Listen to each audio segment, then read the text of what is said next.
It's my pleasure to welcome to the program today Jonathan Franklin, an investigative journalist who writes for The Guardian, is also author of the 2015 book 438 Days, an extraordinary true story of survival at sea, which I recently read and recommended to the audience. Jonathan, it's really great to have you on. Yeah, thank you so much. I'm glad you like the fisherman boat, story. This is a guy who's on a boat all by himself for 14 months and somehow survived. So, you know, for all of us who've been through lockdown and confinement, there's a lot of interesting issues to help us get through. Yeah, well, maybe we'll start there. So, for people who aren't familiar with the story of Jose Salvador Alvarenga, he is originally a Salvadoran fisherman who, while working as a fisherman in Mexico in a storm, ends up drifting off to sea in a 25-foot boat. Originally, with his, what would it be called, like first mate or just sort of like an assistant, I guess we would say, right? Yes. And ultimately, because of the storm, did not make it back and actually survived, as the title of the book suggests, 438 days. Now, at the time, was the previous longest known sort of precarious survival the 70-day incident? No, I think there was another one like 200 or something, but this of 438 days, and we're talking on a tiny boat. I mean, this is Yeah. not much longer than an SUV.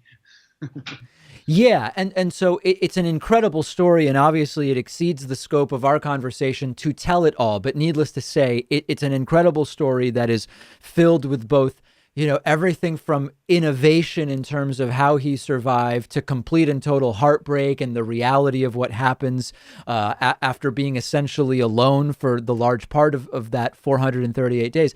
When you take a story like that and you want to tell the story and it's someone else's story to tell, how much are you interviewing? What's your approach? What do your notes look like? And how do you end up turning it into the coherent narrative that it became? Well, it's really interesting you asked that, David, because this was a victim of, intense trauma. He goes off fishing for the weekend, as you say. He loses his motor. He loses his buddy who actually dies along the trip. He's almost starved to death. He's in huge seas. He has to catch fish with his hand. He has to eat raw birds. And somehow he kept it together. And so when I first heard about this, I didn't believe it. I was like, because he didn't look so skinny when he came off the boat. Some things didn't add up. But on the other hand, I figured if he had faked it, that was probably a pretty amazing story also. So either way, I had a story. And I flew to El Salvador and I tried to interview him and he couldn't talk. He was so in shock. It was one word answers, almost like yes or no. I spent hours just trying to, loosen him up, and he was in shock. He would sweat. He had nightmares. So it was over the course of 5 or 6 months where I ended up asking him about 2,500 questions, which turned into 500 pages of conversations.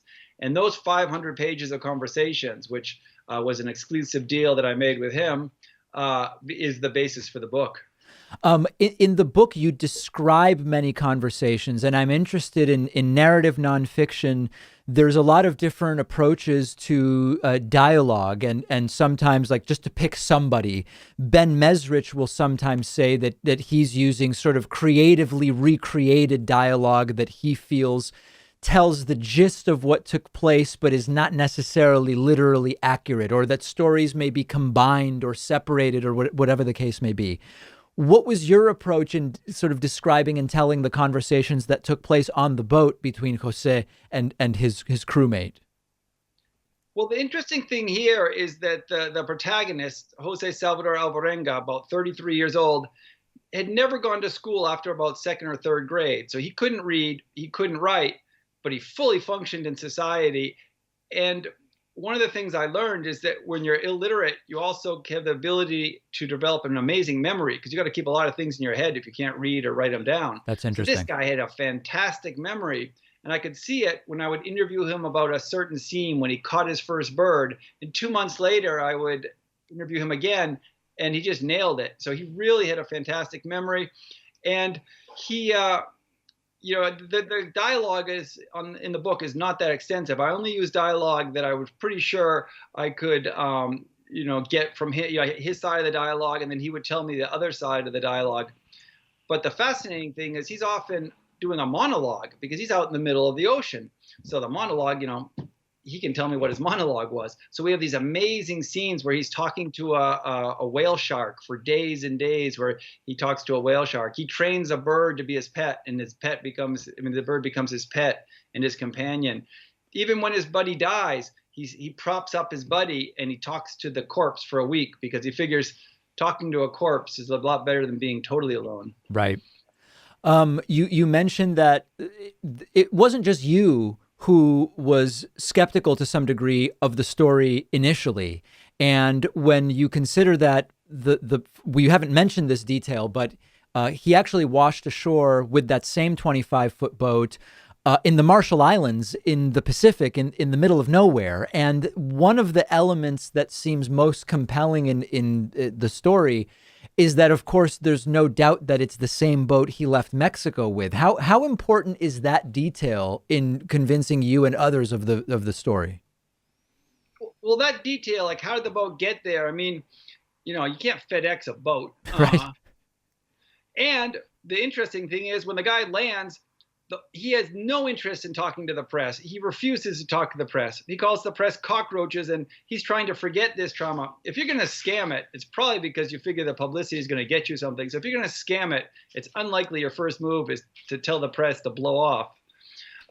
There's that. But on a science level, I don't know anything about ocean currents, especially when I started this.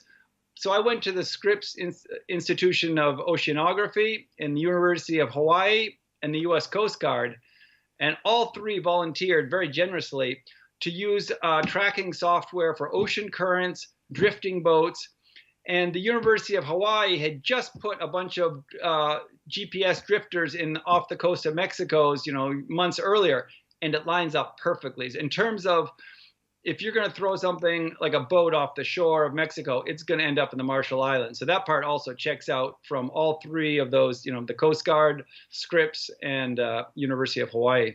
So this is a fascinating story. I recommend it again to the audience. The book is 438 Days. Now, to talk about some of the other things you've done, I want to talk about the Venezuelan assassin sort of rehab camp in a moment. But before we do that, in the 90s, I believe it was, when you were reporting for Playboy magazine, you interviewed Timothy McVeigh. That's right?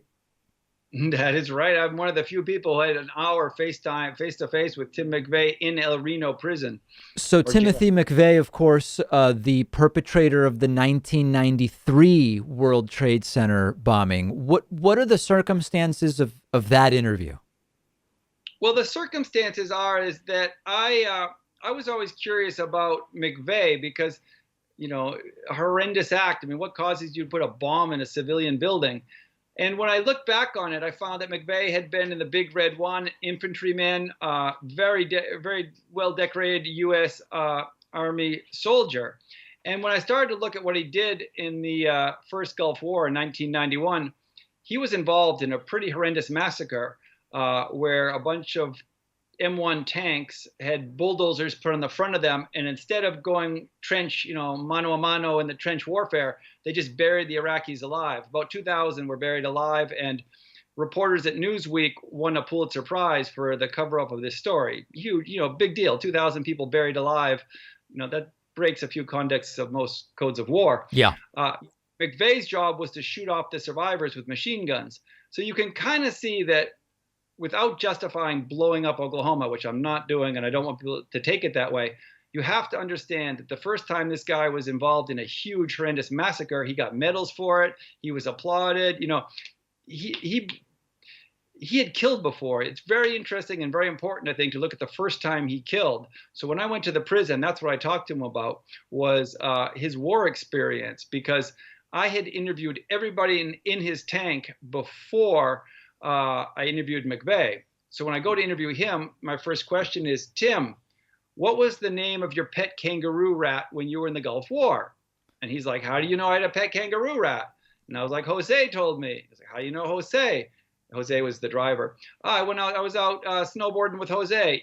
You were hanging out with Jose, yeah. And so all of a sudden, all those barriers broke down, and he's just giving me the inside story of what he did in Iraq and how, for him, Oklahoma City was an echo of violence perpetuated by the U.S. government against all these people who were buried alive in a trench. So there was, for me, I thought it was very important to figure out, where does somebody go that kind of hyper violent?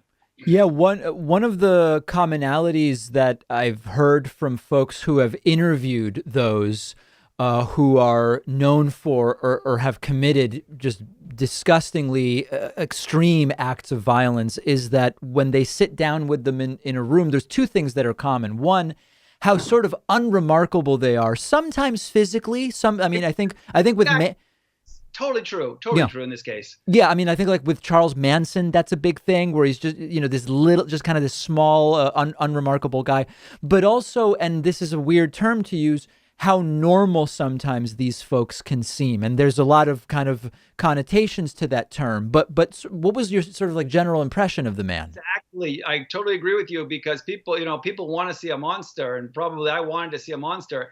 And I couldn't help think like, this is the guy who, like the neighbor who shovels your driveway in the snow. He's a guy he's from Buffalo, New York, so he knows about shoveling snow. Right. Or it's the kind of guy you could talk at a bar. He was clearly intelligent, sophisticated vocabulary, pretty damn good writer. You can call him misguided, insane, whatever, but the guy had done a fair amount of reading, and he had his own political philosophy. Whether you believe it or follow it isn't the point really, but this was not some jackass. This was a guy who, for his own twisted reasons, or in his mind, his own logical reasons, felt he had to attack the U.S. government. And so I really, like I said, I was very interested in finding out about his first kill. When I've talked to former KKK types, white nationalists, etc., one of the things that's frequently mentioned is that the way they got pulled into their extreme ideology in the first place came typically from a sort of opportunistic situation. Typically, they describe lacking a feeling of purpose or empathy given towards them as children or as teenagers at some point in their lives. And the people that brought this extreme ideology to them, the ideology really could have been anything, but it was the fact that someone was paying attention to them. There was something approximating, hey, somebody seems to care about me. No, or I call it tribal. A tribe has adopted me. I saw this. I went to Las Vegas and spent a bunch of time with the young teenage Nazis of Las Vegas. And why were they Nazis? Not because they were anti-Semitic or because they knew much about Hitler. It's because their parents were working 24/7 and they're 17-year-olds, and the people who scooped them up were a bunch of nutcase, white supremacists. Right. The ideology could have been anything that they were sucked into. It could have been Muslim. It could have been Greenpeace. I mean, they needed a tribe. They could have easily been protesting against tar sands and doing something, in my views, positive for the world. They could have been building houses for the poor. They needed to be part of a tribe. They found a pretty terrible tribe, but you can't deny that most 17-year-olds need a tribe, and their parents are not usually included.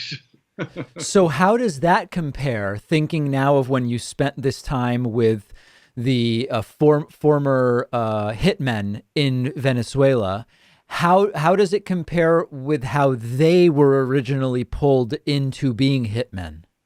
Exactly. I think these guys could have been hitmen, or they could have been soccer stars. What happened is, I have some friends in Venezuela, and they told me they were running a rehab camp for hitmen. I was like, what? And so I flew out there and drove out there and went out to the backwaters of Venezuela. And sure enough, there was a hitman rehab camp. And they said I could go camping with the newest group, who were 7 or 9 different heads of different gangs. And they were guys who hated each other, who would have likely killed each other, who had sent their assassins to kill each other's troops.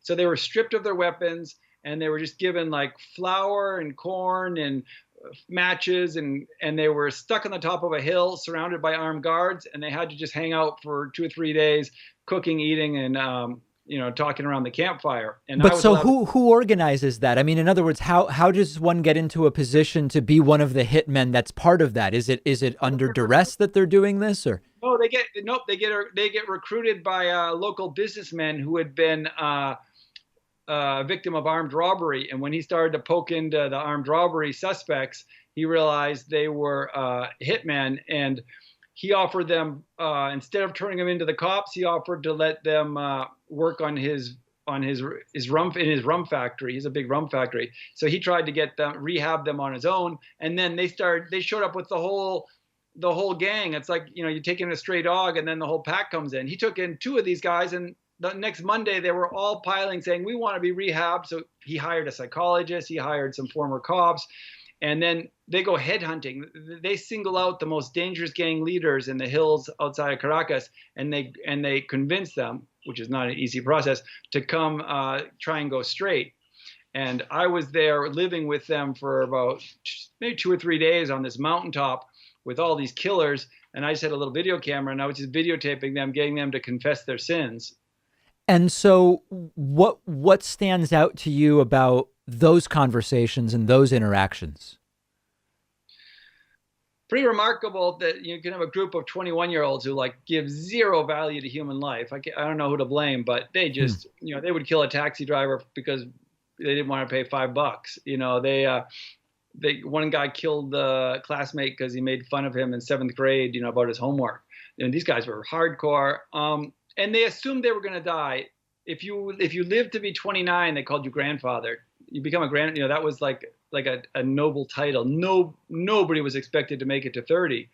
So when you have that kind of hopelessness, apparently, and it's still kind of shocking, killing somebody for money or for fun or because you're in a bad mood is extremely common in a place like Venezuela, where if you gave me $1,000, I could probably get a rocket launcher. I mean, there's a huge black market of guns in Venezuela. So, you had a lot of desperate, hopeless, violent men with access to heavy duty weaponry, just recipe for problems. One of the things that some will assert is that to some degree, given the right economic circumstances and political circumstances, that anybody placed into the situation you just described could end up as one of these 21-year-old hitmen.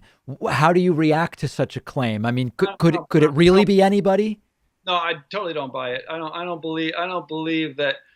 If you look at that famous study where people were supposedly torturing with electroshocks, and that the study doesn't hold up. If you look at that didn't happen. Most people refuse to torture. Lord of the Flies is fiction. So I definitely strongly disagree that most of us have a potential hitman inside us. What was the one? I'm speculating, but is there some risk to leaving that lifestyle in Venezuela? And the people were the people that were at this camp, were they taking a risk by saying, I'm going to quit this? Yes and no. They were taking a risk, but staying in as hitman is even more risky. I mean, you gotta, being a hitman is it's probably your career is like it's like the NFL. It's like 3.7 years and then it's over. And is part of that because there's a risk of getting caught and prosecuted, or is most of the risk not from the legal system? No, these were a group of 30 men, and they were down to six of them were still alive. Wow. Almost all of them. So the average age of these guys getting killed in combat, street urban combat, was about 18 or 19, and most of them, they were showing me their bullet holes. They all knew how to treat bullet wounds, which was pretty remarkable, for 17-year-olds to know how to treat bullet wounds. They used to piss on their bullets before they go to combat because they were sure, I don't think it's true, but that if there was urine on the bullet, then it would cause a deeper infection on the cops. Wow. These guys were out there. And in fact, a few days after my interview, the leader of the group was caught by another group and chopped into pieces. They more than murdered him. So this was a hyper violent, crazy world. And I was trying to just live with them and trying to get them to go on camera and tell me how it ended up this. And there are no easy answers. I wish I could say, keep your kids away from Fortnite and they won't be hitmen, but I don't think it's that simple. No, it seems not to be. What are you working on right now? Right now I'm doing a book on a true story of a cruise ship that gets hit by COVID. It's a look at how the passengers and the crew come together. This is kind of the last cruise ship to go out before the world locks down. And the crew, the people start to die, they get sick, and so it's a story. It's kind of it's a thriller, but it's also a beautiful story of how it's a community at sea. 2,000 people had to find like a way to survive because they were adrift for weeks. No country would take them. How many interviews do you do for a book like that? 150, 180. Wow. Wow. And is it even possible to keep the sort of intertwined nature of the 150 stories straight in your head, or do you really need to rely on notes and documentation? Yeah, no way I can do it in my head. No way. I got 7 daughters. Most of my brain's otherwise occupied.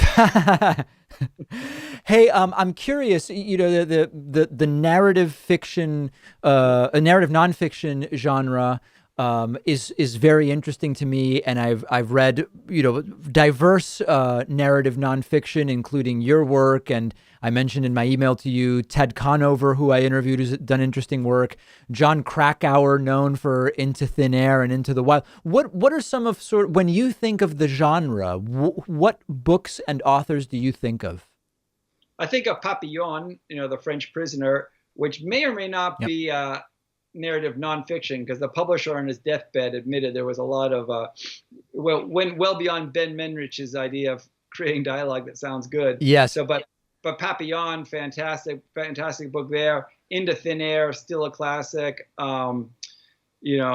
Perfect Storm. The book Perfect Storm is brilliant. I mean, the movie's well done, but the book is brilliant. I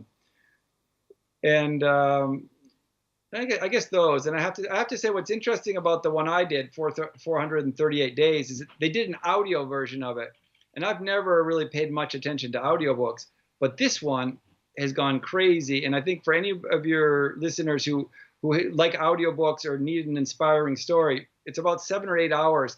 But the reader, George, who I don't know, but he did a great job. So we have a great, really good reader and a thrilling tale. So if people know people who are depressed or even suicidal or just going stir crazy like most of us, the audio version of 438 Days, half the time you can get it free on Amazon. Get it free if you can. But I think because the book's a tool. Obviously, I make money on books, but the whole point of this book was to hopefully stop people from suicide. Like the goal of the book was, if one person reads this book and doesn't commit suicide, that was the goal that the fisherman and I set up from the beginning. Because the fisherman said, "Look, I've been through mental stress, physical stress.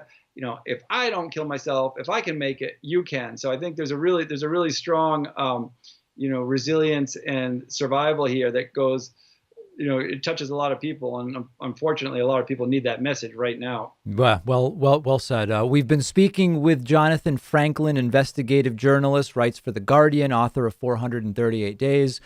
Jonathan, I so appreciate your time today.